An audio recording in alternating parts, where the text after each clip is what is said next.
ప్రియులారా, కీర్తనలు గ్రంథము 133 అధ్యాయము మొదటి వచనాన్ని మనం ధ్యానించినట్లయితే మనందరికీ తెలిసినటువంటి వాక్యమే ఇక్కడ రాయబడినది. సహోదరులు ఐక్యత కలిగి నివసించుట ఎంత మేలు, ఎంత మనోహరము అని చెప్పేసి రాయబడినది. చూడండి ప్రియులారా, మనందరికీ ఈ మాట కంఠస్థమే. కానీ మరి మనకు ఐక్యత ఉన్నదా అని మనం ఆలోచన చేసినట్లయితే చాలామంది విశ్వాసులతో ఐక్యంగా ఉండలేకపోతూ ఉన్నారు. సేవకులు ఇతర సేవకులతో ఐక్యంగా ఉండలేకపోతూ ఉన్నారు. చూడండి, మనం ఒక విషయాన్ని కనుక ఆలోచన చేసినట్లయితే రాజులు మొదటి గ్రంథము 17వ అధ్యాయము 4వ వచనంలో కాకోలములు అని రాయబడి ఉన్నదండి. ఏలియా ప్రవక్తతో ప్రభు మాట్లాడుతూ అక్కడ చెప్పినటువంటి మాట ఏంటిదంటే, కాకోలములు ఉదయమున సాయంకాలమున నీకు రొట్టెను మాంసాన్ని తీసుకొని వస్తాయి అని చెప్పేసి దేవాది దేవుడు మాట్లాడుతూ ఉన్నాడు. అంటే కాకుల్లో ఐక్యత ఉన్నది, ఆకాశ పక్షుల్లో ఐక్యత ఉన్నది. అంతేకాకుండా సామెతలు గ్రంథము 6వ అధ్యాయము 6వ వచనంలో మనం ధ్యానించినట్లయితే, సోమరి చీమల యొద్దకు వెళ్ళి వాటి నడతలు చూసి జ్ఞానం తెచ్చుకొనుము అని చెప్పేసి ప్రభు మాట్లాడుతూ ఉన్నాడు. అక్కడ కూడా మనం జాగ్రత్తగా ధ్యానించినట్లయితే చీమల యొద్దకు వెళ్ళమంటూ ఉన్నాడు. ఒక చీమ దగ్గరికి వెళ్ళమని చెప్పట్లేడు. ఎందుకోసం అంటే ఒక్క చీమ ఎప్పుడూ కూడా మనకు కనిపించదు. చీమలన్నీ కూడా కలిసి వెళ్తూ ఉంటాయి. వాటిలో ఐక్యత అనేది మనకు కనిపిస్తూ ఉంటుంది. అందుకే ప్రభు సోమరులతో మాట్లాడుతూ ఉన్నప్పుడు కూడా చెబుతున్నటువంటి మాట ఏంటిది అంటే, చీమల యొద్దకు వెళ్ళమని చెబుతూ ఉన్నాడు. అంటే చీమల్లో కూడా ఐక్యత ఉన్నది. మూడవదిగా మరొక విషయాన్ని మనం ఆలోచన చేసినట్లయితే మార్కు సువార్త 5వ అధ్యాయము 13వ వచనం ప్రకారము సేన అనబడినటువంటి దురాత్మలు ఒక వ్యక్తిలో నివసించినటువంటి సందర్భం మనందరికీ తెలిసినటువంటి విషయమే. సేన అంటే అర్థం ఏమిటి అని మనం ఆలోచన చేసినట్లయితే అది గ్రీక్ పదం అండి. సైనికులు దాదాపుగా 2000 మంది నుండి 6000 మంది సైనికులు ఒక చోట గుంపుగా ఉంటే వాటిని సేన అని పిలిచేవారు. అక్కడ జాగ్రత్తగా మనం ఆలోచన చేసినట్లయితే ఉదాహరణకి ఆ వ్యక్తిలో ఎన్ని దురాత్మలు ఉన్నాయి అని చెప్పేసి మనం ఆలోచన చేసినట్లయితే ఆ వ్యక్తిలో నుండి వెళ్ళిపోయినటువంటి దురాత్మలు ఆ పందుల్లోనికి వెళ్ళినప్పుడు 2000 పందులు మరణించినట్టుగా మనకు కనిపిస్తూ ఉంటాయి. అంటే ఒక్కొక్క పందిలోనికి ఒక్కొక్క దురాత్మ వెళ్తే 2000 దురాత్మలు ఆ వ్యక్తిలో కలిసి ఉన్నాయి. ఒక్కొక్క పందిలోనికి 2 దురాత్మలు వెళ్తే 4000 దురాత్మలు, 3 దురాత్మలు వెళ్ళి ఉంటే 6000 దురాత్మలు. సరే, మనం ఇందులో తక్కువే అంచనా వేసుకుంటే 2000 దురాత్మలు కలిసి ఒక వ్యక్తిని ఇబ్బంది పెట్టినట్టుగా మార్కు సువార్త 5వ అధ్యాయంలో మనకు కనిపిస్తూ ఉన్నది. అంటే దురాత్మల్లో కూడా ఐక్యత ఉన్నది. ఈ రోజులలో చాలామంది దేవునికి విరుద్ధమైన పనులు చేస్తూ లేదా పాప సంబంధమైనటువంటి పనులు చేసేవారు ఉన్నారు. వారిలో కూడా ఐక్యత అనేది మనకు కనిపిస్తూ ఉంటుంది. కానీ ఈ రోజున ఐక్యత లేనిది ఎవరిలో అని మనం ఆలోచన చేసినట్లయితే, ఎవరైతే సహోదరులు ఐక్యత కలిగి నివసించుట ఎంత మేలు, ఎంత మనోహరము అని చెబుతూ ఉన్నారో వారిలోనే ఈ రోజున ఐక్యత కొరువడిందండి. ఐక్యత లేకుండానే ఆ మాటను చెబుతూ ఉన్నారు, ఆ మాటను కంఠస్థం చేస్తూ ఉన్నారు, కానీ ఐక్యంగా నివసించలేకపోతూ ఉన్నారు. మరి రోజున మన పరిస్థితి ఏ విధంగా ఉన్నది? మనలో మన సహోదరులతో ఐక్యంగా నివసించేటువంటి అవకాశం ఉన్నప్పటికీ మనం ఉండలేకపోతున్నట్లయితే మనం గుర్తించాల్సినటువంటి విషయం ఏంటిది అంటే, మనకంటే చీమలు మేలండి, పక్షులు మేలండి, అంతేకాకుండా దురాత్మలు మేలు. ఎందుకంటే వాటిలో ఐక్యత ఉన్నది అని చెప్పేసి బైబిల్ గ్రంథంలో మనకు కనిపిస్తూ ఉన్నది. మరి రోజున మన పరిస్థితి ఏ విధంగా ఉన్నది? చూడండి ప్రియులారా, మనము సహోదరులతో ఐక్యత కలిగి నివసించాలి అంటే మనలో ఉండాల్సినటువంటి లక్షణాలు ఏమిటి అని మనం జాగ్రత్తగా ఆలోచన చేసినట్లయితే కొన్ని విషయాల్ని మనము బైబిల్ గ్రంథంలో నుండి ధ్యానించినట్లయితే, మొదటి లక్షణము లూకాసు వార్త 18వ అధ్యాయము 14వ వచనంలో రాయబడినది. అతనికంటే ఇతడు నీతిమంతుడుగా తీర్చబడి తన ఇంటికి వెళ్ళనని మీతో చెప్పుచున్నాను. తన్ను తాను హెచ్చించుకొనువాడు తగ్గించబడుననియు, తన్ను తాను తగ్గించుకొనువాడు హెచ్చింపబడుననియు చెప్పెను అని రాయబడినది. ఈ వాక్యం ప్రకారము మనము మన సహోదరులతో ఇతర సేవకులతో ఐక్యత కలిగి నివసించాలి అంటే మనలో కనిపించాల్సినటువంటి మొట్టమొదటి లక్షణం ఏంటిది అంటే తగ్గింపు జీవితం. ఎవరైతే తగ్గింపు జీవితాన్ని కలిగి జీవిస్తారో వారు ఇతరులతో ఐక్యత కలిగి నివసించడానికి అవకాశం ఉంటుందండి. చూడండి, మనము తగ్గింపు ఎవరి దగ్గర నుండి నేర్చుకోవాలా, ఎవరిని చూసి నేర్చుకోవాలి అని మనం జాగ్రత్తగా ఆలోచన చేసినట్లయితే మనము యేసుక్రీస్తు ప్రభు వారిని చూసే మనం తగ్గింపును నేర్చుకోవాలి. ఎందుకోసం అంటే యేసుక్రీస్తు ప్రభు వారు మన కోసం ఎంతగా తగ్గించుకున్నాడు అని మనం ఆలోచన చేసినట్లయితే బైబిల్ గ్రంథంలో కొన్ని మాటలు రాయబడినాయి. చూడండి, ఆ మాటల్ని మనం ధ్యానించినట్లయితే ఫిలిప్పీలకు రాసినటువంటి పత్రిక 2వ అధ్యాయము 5వ వచనం నుండి మనం ధ్యానించినట్లయితే, క్రీస్తు యేసునకు కలిగిన ఈ మనస్సు మీరును కలిగి ఉండుడి. ఆయన దేవుని స్వరూపము కలిగిన వాడై ఉండి దేవునితో సమానముగా ఉండుట విడిచిపెట్టకూడని భాగ్యమని ఎంచుకొనలేదు గాని మనుష్యుల పోలికగా పుట్టి దాసుని స్వరూపమును ధరించుకొని తన్ను తానే రిక్తునిగా చేసుకొనెను. మరియు ఆయన ఆకారమందు మనుష్యునిగా కనబడి మరణము పొందునంతగా అనగా సిలువ మరణము పొందునంతగా విధేయత చూపిన వాడై తన్ను తాను తగ్గించుకొనెను అని రాయబడినది. ఇక్కడ మనం జాగ్రత్తగా ధ్యానించినట్లయితే యేసుక్రీస్తు ప్రభువారంట ఎంతగా తగ్గించుకున్నాడో కొన్ని విషయాల్ని ఇక్కడ అపోస్తులుడైనటువంటి పౌలు భక్తుని ద్వారా ప్రభువు తెలియపరుస్తూ ఉన్నాడు. యేసుక్రీస్తు ప్రభువారు దేవునితో సమానముగా ఉండుట విడిచిపెట్టకూడని భాగ్యమని ఎంచుకోలేదంట. అలాగునే ఎంచుకొని ఉంటే యేసుక్రీస్తు ప్రభువారు ఈ భూమి మీదకి దిగి వచ్చి ఉండేవాడు కాదు, మనకు రక్షణ అనేది వచ్చి ఉండేది కాదు. కానీ యేసుక్రీస్తు ప్రభువారు ఆ యొక్క దేవునితో సమానముగా ఉండుట విడిచిపెట్టకూడని భాగ్యమని ఎంచుకోకుండా మనందరి కోసం ఆ స్థానాన్ని విడిచిపెట్టినాడంట అండి. దేవుడు అనేటువంటి అత్యున్నతమైనటువంటి స్థానాన్ని యేసుక్రీస్తు ప్రభువారు విడిచిపెట్టినారు. ఇంకా మనం జాగ్రత్తగా ఆ వచనాలని కనుక ధ్యానించినట్లయితే దేవుడు తన మహిమను విడిచిపెట్టినాడు, దేవుడు తన ప్రభావాన్ని విడిచిపెట్టినాడు, దేవుడు తన నివాస స్థలమైనటువంటి పరలోకాన్ని విడిచిపెట్టినాడు, అందులో ఉన్నటువంటి ఆధిక్యతలన్నింటినీ విడిచిపెట్టినాడు. ఉదాహరణకు తన సింహాసనముతో పాటు అన్నింటినీ విడిచిపెట్టి మన కోసం తన్ను తాను తగ్గించుకున్నాడు అని చెప్పేసి వాక్యం ద్వారా ప్రభు మాట్లాడుతూ ఉన్నాడు. ఎంతగా తగ్గించుకున్నాడు అంటే పరలోకంలో దేవాది దేవుడుగా ఉంటూ దేవదూతల ద్వారా స్తుతులు పొందుకుంటున్నటువంటి దేవుడు మనందరి కోసం పశువుల తొట్టిలో పరుండబెట్టేంతగా తగ్గించుకున్నాడు. మనందరి కోసం ఆయన తన ముఖము మీద ఉమ్మి వేయించుకునేంతగా తగ్గించుకున్నాడు. మన కోసం ఆయన నిందలు భరించేంతగా, దూషింపబడేంతగా, కొట్టబడేంతగా, అందరి చేత హేళనకు గురయ్యేంతగా ఆయన చిట్ట చివరికి తన ప్రాణాన్ని సైతం బలిగా అర్పించేంతగా మనందరి కోసం తగ్గించుకున్నట్లుగా వాక్యంలో మనకు కనిపిస్తూ ఉన్నది. చూడండి, యేసుక్రీస్తు ప్రభువారు తగ్గించుకున్నంతగా ఈ రోజున ఎవరైనా తగ్గించుకుంటారా అంటే అవకాశమే లేదు. ఎందుకంటే ఆయన దేవుడై ఉండి దేవునితో సమానముగా ఉండుట విడిచిపెట్టకూడని భాగ్యమని ఎంచుకోలేదంట. ఆ స్థానాన్ని సైతం యేసుక్రీస్తు ప్రభువారు విడిచిపెట్టినట్టుగా మనకు కనిపిస్తూ ఉన్నది. చూడండి, ఎందుకోసం విడిచిపెట్టాడంటే అది ఆయన కోసం కాదు, మనందరికీ మేలు చేయడం కోసం, మనందరినీ పరలోకానికి చేర్చడం కోసం, మనందరినీ దేవునితో మనం కోల్పోయినటువంటి సహవాసంలో మళ్ళీ తిరిగి నిలబెట్టడం కోసం, మనందరికీ రక్షణను అనుగ్రహించడం కోసం ఆయన తగ్గించుకున్నట్లుగా బైబిల్ గ్రంథంలో మనకు కనిపిస్తూ ఉన్నది. ఆయనతో సమానముగా ఉండడానికి కానీ, ఆయన కంటే పైనున్న వారైతే ఎవరు లేరు, ఆయనతో సమానముగా ఉండేవారు కూడా ఎవరు లేరు.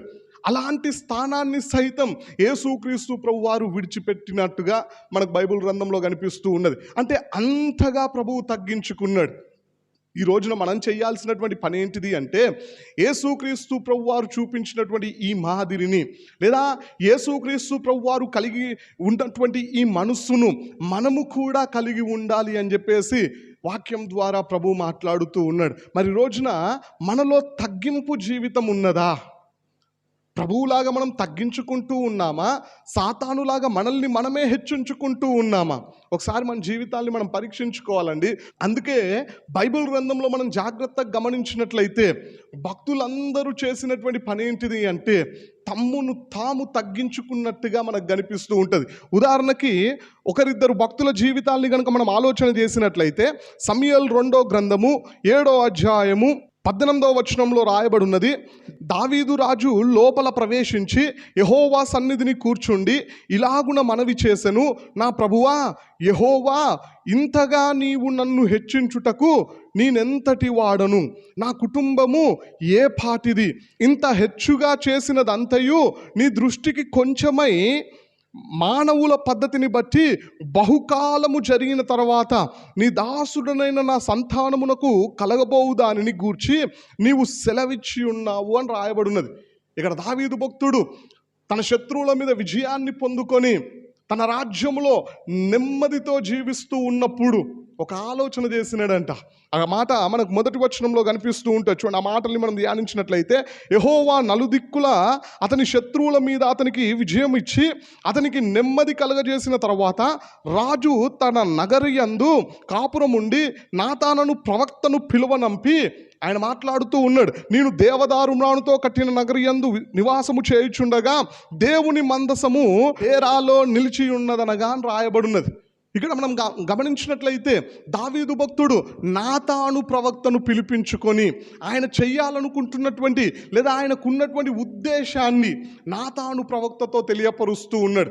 దేవునికి మందిరం కట్టాలి అనే ఆలోచన వచ్చినప్పుడు దావీదు భక్తుడు చేసినటువంటి పని ఏంటిది అంటే స్వంతంగా నిర్ణయం తీసుకోకుండా, నేను రాజును కదా, నేను అనుకుంటే చేయలేనిది ఏమీ లేదు అని చెప్పేసి అనుకోకుండా, గర్వానికి పోకుండా, తన్ను తాను హెచ్చించుకొనకుండా నాతాను ప్రవక్తను పిలిపించుకొని తన ఆలోచనను చెబుతూ ఉన్నాడంట. బైబిల్ గ్రంథంలో కొంతమంది జీవితాల్ని కనుక మనం ఆలోచన చేసినట్లయితే వాళ్ళు తమ్మును తాము హెచ్చించుకొని దేవుని యొక్క ఆశీర్వాదాన్ని పోగొట్టుకున్నట్టుగా లేదా దేవుని చేత తగ్గించబడినట్టుగా మనకు కనిపిస్తూ ఉంటుంది. ఉదాహరణకు సౌలు రాజు సమూయేలు ప్రవక్త రావడం ఆలస్యం కాగానే ఆయన్నే దహన బలి అర్పించి, అయ్యా నువ్వు రాలేదు కాబట్టే నేను అర్పించిన అనే సాకు చెప్పినట్టుగా మనకు కనిపిస్తూ ఉంటుంది.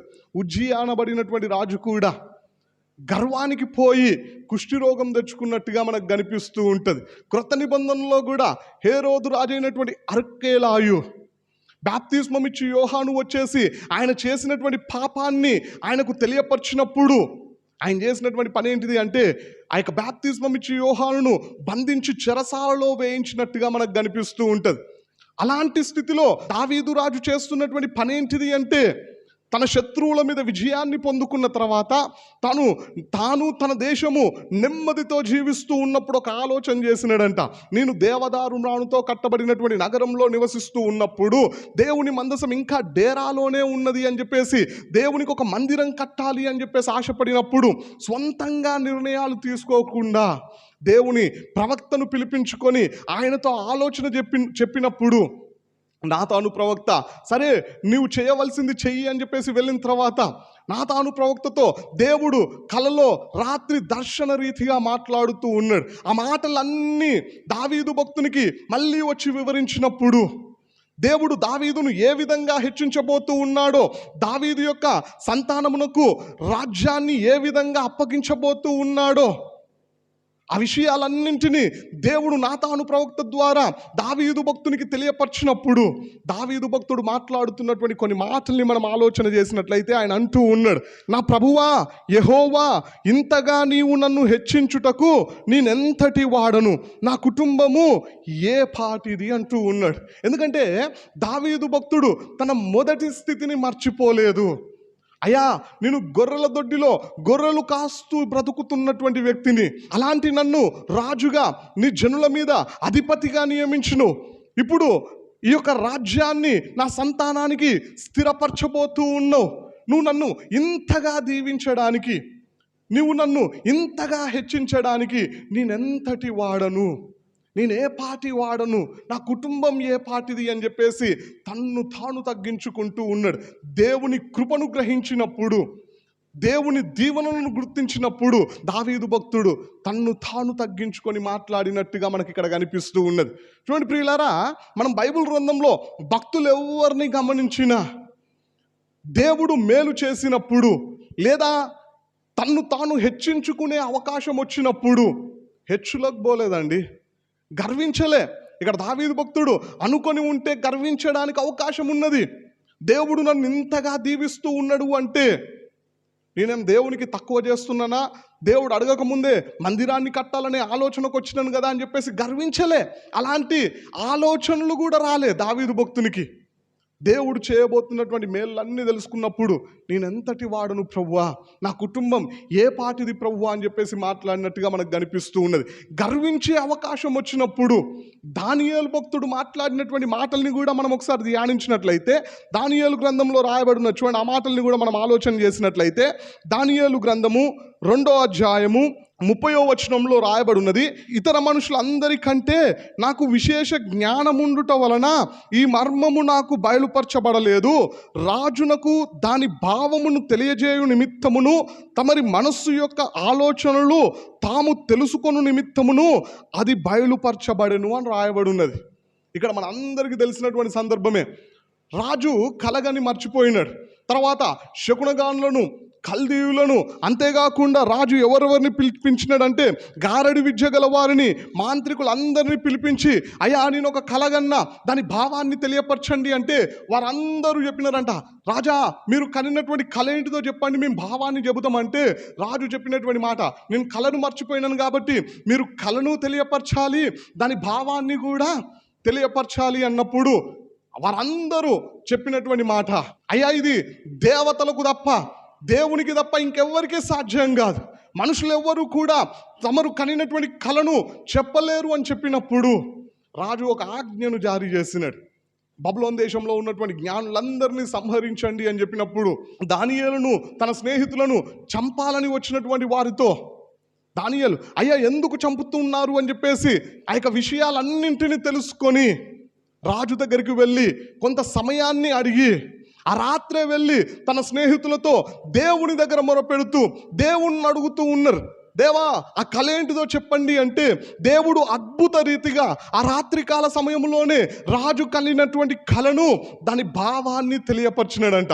రాజు దగ్గరికి వెళ్ళి ఆ విషయాలన్నీ చెప్పినప్పుడు రాజు ఎంతగానో సంతోషించి దానియేలును ఎంతగానో హెచ్చిస్తూ, దానియేలును ఎంతగానో పొగుడుతూ ఆయన గురించి మాట్లాడుతూ ఉన్నప్పుడు దానియేలు భక్తుడు మాట్లాడుతున్నటువంటి ఒక అద్భుతమైన మాట ఏంటిది అంటే ఇక్కడ రాయబడి ఉన్నది. ఆ మాటను మరొకసారి మనం ధ్యానించినట్లయితే 30వ వచనంలో రాయబడి ఉన్నది, ఇతర మనుషులందరికంటే నాకు విశేష జ్ఞానం ఉండుట వలన ఈ మర్మము నాకు బయలుపరచబడలేదు. అయ్యా ఈ బబులోను దేశంలో ఉన్నటువంటి జ్ఞానులందరికంటే నాకు ఎక్కువ జ్ఞానం ఉన్నందుకు కాదు దేవుడి విషయాలు బయలుపరిచింది అని చెప్పేసి తన్ను తాను తగ్గించుకుంటూ ఉన్నాడు. రాజునకు దాని భావమును తెలియజేయు నిమిత్తమే, తమరి మనసు యొక్క ఆలోచనలు తాము తెలుసుకొని నిమిత్తమే దేవుడు అది బయలుపరిచాడు అని చెప్పేసి రాజుతో మాట్లాడుతూ ఉన్నాడు. అంటే ఈ మాటల్లో కూడా తన్ను తాను హెచ్చించుకునే అవకాశం ఉన్నప్పుడు, ఎందుకంటే బబులోను దేశంలో ఉన్నటువంటి జ్ఞానులందరూ విఫలమైనప్పుడు ఎవరి వల్ల కాలే. ఇంకా మనం ఖచ్చితంగా చెప్పాలంటే దానియేలు వల్లనే బబులోను దేశంలో ఉన్నటువంటి ఆ కల్దీయులు, మంత్రికులు, గారడి విద్యగాళ్ళు, శకునగాళ్ళు అందరూ బ్రతికినారు. దానియేలు కనుక ఆ కళను భావాన్ని చెప్పి ఉండకపోతే అందరినీ మరణానికి అప్పగించేవాడు. ఎందుకంటే అప్పటికే శాసనాన్ని జారీ చేసేసినాడు రాజు. చూడండి, ఇంతమంది నా ద్వారానే బ్రతికినారు కదా అని చెప్పేసి తన కాలు ఎగరేసుకోలేదండి దానియేలు భక్తుడు. వీళ్ళందరికంటే ఎక్కువ జ్ఞానం నాకు ఉన్నందుకు కాదు దేవుడు బయలుపరిచింది అని చెప్పేసి తన్ను తాను తగ్గించుకుంటూ ఉన్నాడు. మనం బైబిల్ గ్రంథంలో జాగ్రత్తగా ధ్యానించినట్లయితే భక్తులందరూ చేసినటువంటి పని ఏంటిది అంటే తమ్మును తాము తగ్గించుకున్నారు. ఎందుకోసం అంటే మనం ఆరాధిస్తున్నటువంటి దేవుడే తన్ను తాను ఎంతగానో తగ్గించుకున్నాడు. ఆయన మనకు ఆ మాదిరిని చూపించి మాట్లాడుతున్నటువంటి మాట ఏంటిది అంటే తన్ను తాను తగ్గించుకొనివాడు హెచ్చించబడతాడంట, తన్ను తాను హెచ్చించుకొనివాడు తగ్గించబడతాడంట. మరి రోజున మన పరిస్థితి ఏ విధంగా ఉన్నది? మనము ఇతరులతో ఐక్యత కలిగి నివసించలేకపోతున్నామంటే మనం గుర్తించాలా, మనలో తగ్గింపు జీవితం లేదు, మరి ఏమున్నది అంటే హెచ్చింపు జీవితం, గర్వం ఉన్నదని గుర్తించాలా. బైబిల్ గ్రంథంలో రాయబడినటువంటి మాట ఏంటిది అంటే సామెతలు గ్రంథం 16వ అధ్యాయం 18వ వచనంలో రాయబడి ఉంటుంది, నాశనమునకు ముందు గర్వం నడుస్తుందంట, పడిపోవుటకు ముందు అహంకారమైనటువంటి మనస్సు నడుస్తుందంట. నాశనానికి ముందే వస్తుంది గర్వము. గర్వంతో మనం విర్రవీగుతూ ఉన్నట్లయితే మనం గుర్తించాలా, మనకు రాబోతున్నది నాశనం. ఇంతకీ గర్వించింది ఎవరు అని మనం ఆలోచన చేసినట్లయితే లూసిఫర్ దూత. మనందరికీ తెలిసినటువంటి మాటలే. యెషయా గ్రంథము 14వ అధ్యాయం 12వ వచనం నుండి రాయబడి ఉంటుంది, తేజో నక్షత్రమా, వేకువ చుక్క, నీవెట్లు ఆకాశము నుండి పడద్రోయబడితివి అని చెప్పేసి కొన్ని మాటలు అక్కడ మనకు కనిపిస్తూ ఉంటాయి. చూడండి, ఎందుకు పడిపోయినాడు సాతానుడు అని మనం ఆలోచన చేసినట్లయితే వాని హృదయంలో పుట్టినటువంటి గర్వము. ఆకాశ నక్షత్రములకు పైగా నా సింహాసనాన్ని హెచ్చించుకుంటా, మహోన్నతినితో నన్ను నేను సమానునిగా చేసుకుంటా అని చెప్పేసి తన మనసులో అనుకున్నాడంట, బయటికి కూడా చెప్పలే. దేవుడు లూసిఫర్ యొక్క దురుద్దేశాలను గుర్తించి వాడి మనసులో ఉన్నటువంటి ఆ గర్వపు ఆలోచనలను గ్రహించి పరలోకం నుండి పడద్రోసినాడు, వారిని విడిచిపెట్టలే. ఈరోజు మనలో గర్వం ఉన్నది అంటే మనం గుర్తించాలా, మనం దేవుని లక్షణాలు కలిగి జీవించట్లేదు. ఎందుకంటే యేసుక్రీస్తు ప్రభు వారేమో తగ్గించుకున్నాడు, లూసిఫర్ దూతనేమో హెచ్చించుకుంది. ఈరోజు నువ్వు తగ్గించుకుంటే దేవుని కుమారుడివి, దేవుని కుమార్తెవి. నీలో గర్వం ఉన్నట్లయితే నువ్వు సాతాను కుమారుడివి లేదా సాతాను కుమార్తెవని మనం గుర్తించాలా. బైబిల్ గ్రంథంలో గర్వించిన ఏ ఒక్కరిని దేవుడు విడిచిపెట్టలేదండి.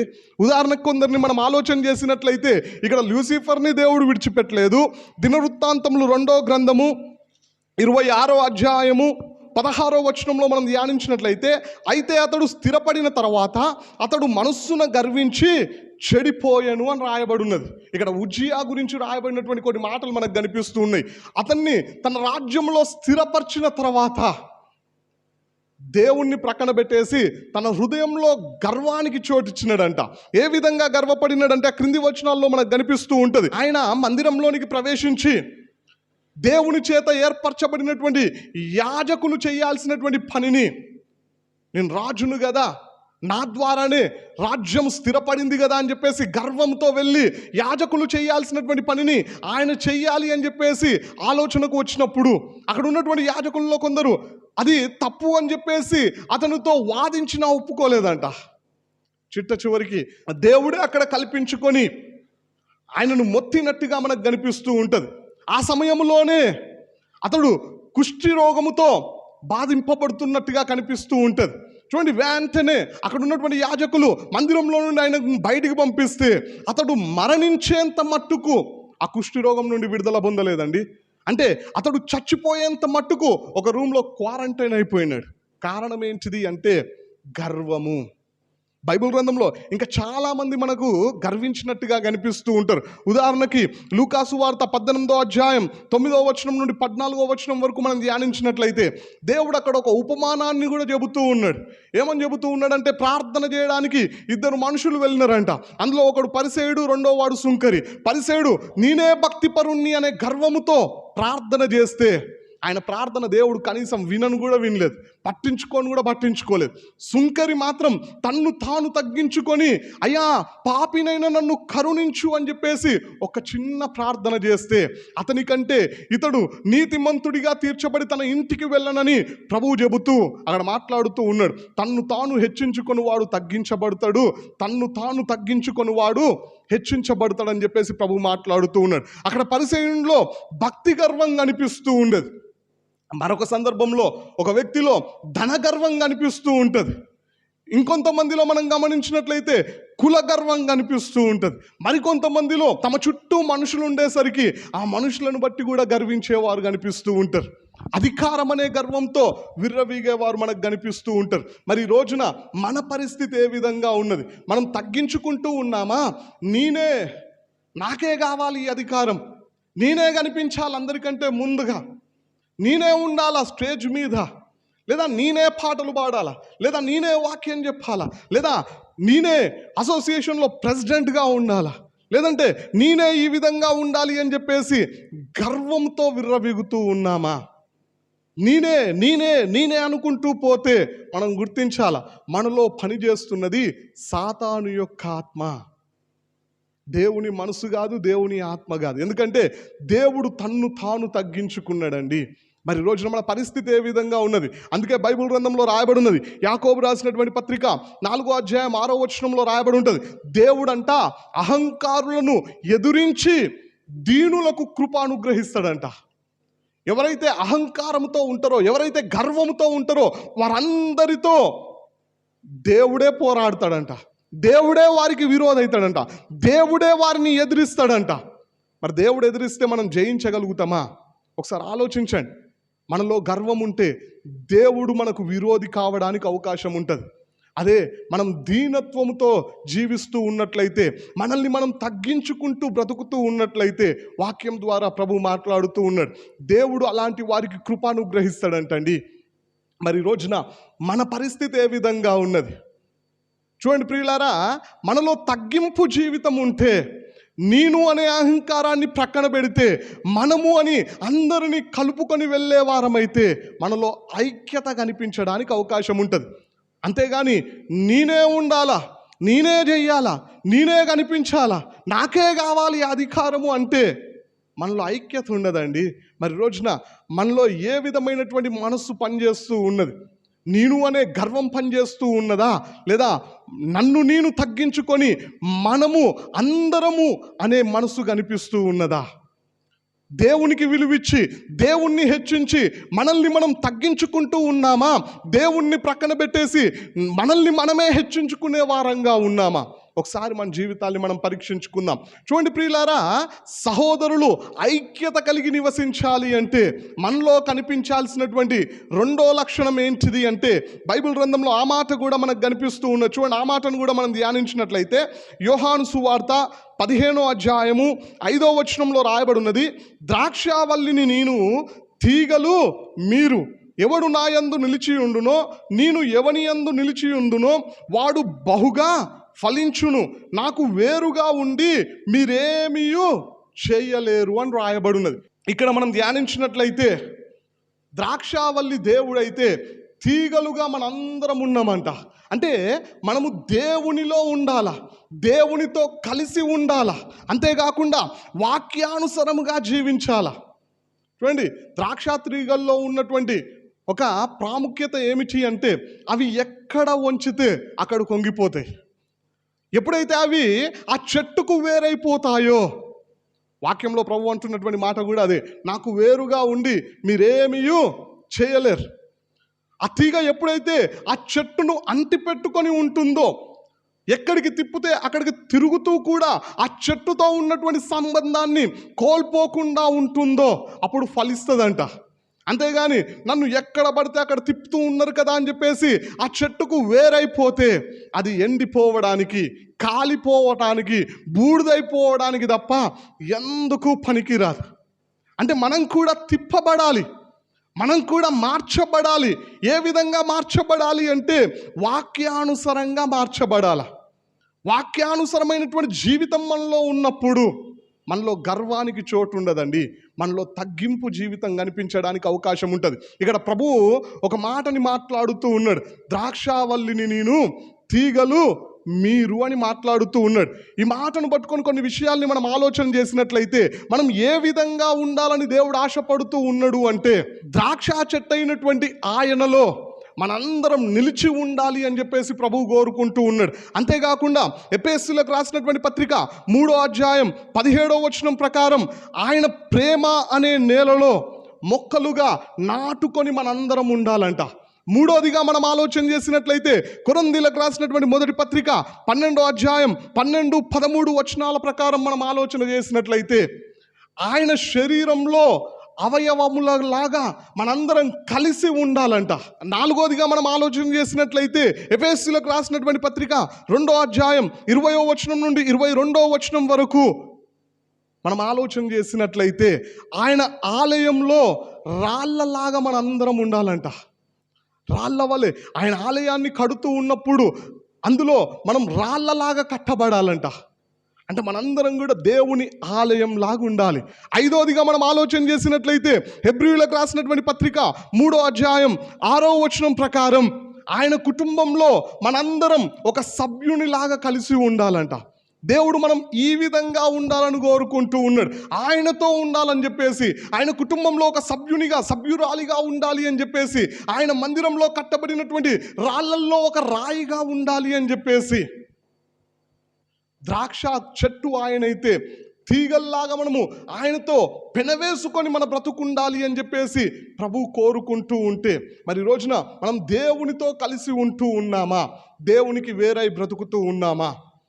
మనం దేవునితో కలిసి ఉన్నట్లయితే మనలో తగ్గింపు జీవితం కనిపిస్తుంది. మనలో దేవునికి అనుకూలమైనటువంటి పరిస్థితులు కనిపిస్తూ ఉంటాయి. మనము అందరితో ఐక్యత కలిగి నివసించడానికి అవకాశం ఉంటుంది. అదే మనలో దేవునితో అంటిపెట్టుకునే జీవితం లేకుండా ఉన్నట్లయితే, దేవునికి వేరైనటువంటి జీవితం ఉన్నట్లయితే మనలో తగ్గింపు కనిపించదు. అంతేకాకుండా మనలో ఐక్యత కూడా ఉండదు. ప్రతి దాంట్లో మనమే ముందుకోసం నేనే అని చెప్పేసి లూసిఫర్ లాగా విర్రవీగి చివరికి నరకానికి వెళ్ళడానికి అవకాశం ఉంటుంది. మరి రోజున మన పరిస్థితి ఏ విధంగా ఉన్నది చూడండి ప్రియులారా. మూడోదిగా సహోదరులలో ఐక్యత కనిపించాలి అంటే మనలో కనిపించాల్సినటువంటి మూడో లక్షణాన్ని కూడా మనం బైబిల్ గ్రంథంలో ధ్యానించినట్లయితే లూకాసు వార్త 22వ అధ్యాయము 19వ వచనంలో రాయబడి ఉన్నది.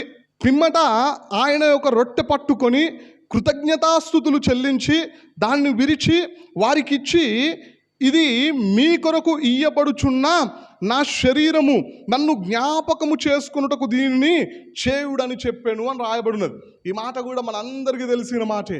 యేసుక్రీస్తు ప్రభువారు ఒక రొట్టెను పట్టుకొని కృతజ్ఞతాస్తుతులు చెల్లించి మాట్లాడుతూ ఆయన అంటూ ఉన్నాడు, ఇది మీ కొరకు ఇయ్యబడుతున్న నా శరీరము అంటూ ఉన్నాడు. చూడండి, దేవుని శరీరాన్ని ఇక్కడ దేనితో పోల్చుకుంటూ ఉన్నాడు అని మనం ఆలోచన చేసినట్లయితే ఒక రొట్టెతో పోల్చుకుంటూ ఉన్నాడండి. చూడండి, దేవుని శరీరమే ఆయన సంఘము అని చెప్పేసి ఎఫెసీయులకు రాసినటువంటి పత్రిక 1వ అధ్యాయం 22వ వచనం 23వ వచనంలో మనకు కనిపిస్తూ ఉంటుంది. ఆయన శరీరాన్ని అంటే సంఘమైనటువంటి ఆయన శరీరాన్ని దేవుడు ఇక్కడ ఒక రొట్టెతో పోల్చుకుంటూ ఉన్నాడు. చూడండి, ఒక రొట్టె తయారు కావాలి అంటే వాటిని ఏం చేయాలి అని మనం ఆలోచన చేసినట్లయితే, చూడండి, గోధుమలు పచ్చిగా ఉన్నప్పుడు వాటిని ఎండబెట్టాల. ఎండలో ఎండబెడితే దానికి ఏం సుఖంగా ఉండదండి, సంతోషంగా ఉండదు. వాటికి గనక నోరుంటే అవి కూడా దుఃఖపడడానికి, తన బాధను చెప్పుకోవడానికి అవకాశం ఉంటుంది. ఎండబడిన తర్వాత అదే విధంగా రొట్టె అయిపోతుందా అంటే లేదు, దాన్ని మళ్ళీ దంచబడాలి. వాటిని దంచాలి, మెత్తగా దంచాలి. కచ్చాపెచ్చగా దంచితే కూడా రొట్టె కాదు. మెత్తగా రొట్టె అవ్వడానికి సిద్ధంగా ఏ విధంగా కావాలో ఆ విధంగా సన్నగా దంచబడాలి. అని చూడండి, ఒక రొట్టెతో ప్రభువు తన శరీరాన్ని పోల్చుకుంటూ ఉన్నాడు. తన శరీరమే సంఘము అని చెప్పేసి ఎఫెసీ పత్రికలో ప్రభువు మాట్లాడుతూ ఉన్నాడు. అంటే మనలో ఐక్యత కనిపించాలి అంటే మనలో కనిపించాల్సినటువంటి లక్షణం ఏంటిది అంటే మనము దంచబడాలా, మనము ఎండబెట్టబడాలా, అంటే మనము శ్రమల గుండా వెళ్ళాలా. అందుకే భక్తులందరూ శ్రమల్లో ఉన్నప్పుడు వారు మాట్లాడినటువంటి మాటలు ఏంటివి అంటే శ్రమ నొంది ఉండుట నాకు మేలాయను అని చెప్పేసి భక్తులు మాట్లాడినారు. చూడండి, శ్రమల గుండా వెళ్తూ ఉన్నప్పుడు, కష్టాల గుండా వెళ్తూ ఉన్నప్పుడు, మనము దంచబడుతూ ఉన్నప్పుడు ఎవరికి విలువ ఇవ్వగలుగుతామంటే దేవునికి విలువ ఇవ్వగలుగుతాం. అదే మనము శ్రమలు లేకుండా జీవిస్తూ ఉన్నప్పుడు, కష్టాలు లేకుండా బ్రతుకుతూ ఉన్నప్పుడు విర్రవీగడానికి అవకాశం ఉంటుంది, గర్వానికి చోటు ఇవ్వడానికి అవకాశం ఉంటుంది, నేనే అనే మనస్సు రావడానికి అవకాశం ఉంటుంది, లూసిఫర్తో సంబంధాన్ని పెంచుకోవడానికి అవకాశం ఉంటుంది. అందుకే ప్రభువు మాట్లాడుతూ ఉన్నాడు, ఆయన శరీరమే సంఘం అంట. మరి ఆయన సంఘమైనటువంటి మనందరం దేవుని కొరకు కష్టపడగలుగుతూ ఉన్నామా? దేవుని కొరకు శ్రమ పడుతూ ఉన్నామా? దేవుని పనిలో ముందుండి వాడబడగలుగుతూ ఉన్నామా? లేదంటే దేవుని పనిని తప్పించుకొని తిరిగే వారంగా ఉన్నామా? ఒకసారి మన జీవితాన్ని మనం పరీక్షించుకుందాం. చూడండి, ఈ రోజులలో చాలామంది ఐక్యత కలిగి నివసించలేకపోవడానికి, ప్రధానమైనటువంటి 3 కారణాలను మనం ధ్యానించడం. మొదటిది తగ్గింపు జీవితం లేకుండా ఉండడం. రెండోది దేవునిలో లేకుండా జీవించడం, వాక్యానికి విలువివ్వకుండా వాక్యానికి విరుద్ధంగా బ్రతకడం. మూడోది దేవుని కొరకు కష్టపడే మనసు లేకుండా, దేవుని కొరకు శ్రమపడే మనసు లేకుండా జీవిస్తూ ఉన్నారు. కాబట్టి దేవుణ్ణి చూడకుండా తాము పొందుకున్నటువంటి ఆశీర్వాదాన్ని బట్టి, లేదా దేవుడు హెచ్చించినటువంటి ఆయన కృపను బట్టి, ఆయనను బట్టి గర్వించకుండా, ఆయనను బట్టి అతిశయించకుండా, నేనే అనే గర్వాన్ని సాతానుడు చాలా మందిలో ప్రవేశపెట్టినాడు. అందుకే వారు ఐక్యత లేకుండా బ్రతుకుతూ ఉన్నారు. దేవుడు కోరుకున్నటువంటి ఆ లక్షణము వారిలో కనిపించకుండా ఉన్నది. మరి రోజున మన పరిస్థితి ఏ విధంగా ఉన్నది? ఒకసారి మన జీవితాల్ని మనం పరీక్షించుకుందాం. దేవుడు కోరుకున్న విధంగా మనందరం ఐక్యత కలిగి జీవిద్దాం. అందుకోసం మనల్ని మనం తగ్గించుకుందాం. మనం ఎల్లప్పుడూ దేవునితో జీవిద్దాం. అంతేకాకుండా వాక్యానుసారంగా మన బ్రతుకును మార్చుకుందాం. అంతేకాకుండా దేవుని కొరకు శ్రమ పడుదాం, దేవుని పనిలో ముందుండి వాడబడదాం, దేవుని సహాయాన్ని పొందుకుందాం, దేవుని రాకడకు మనందరం సిద్ధపడదాం. ఈ కొద్ది వాక్యాన్ని దేవుడు దీవించునుగాక. ఆమేన్.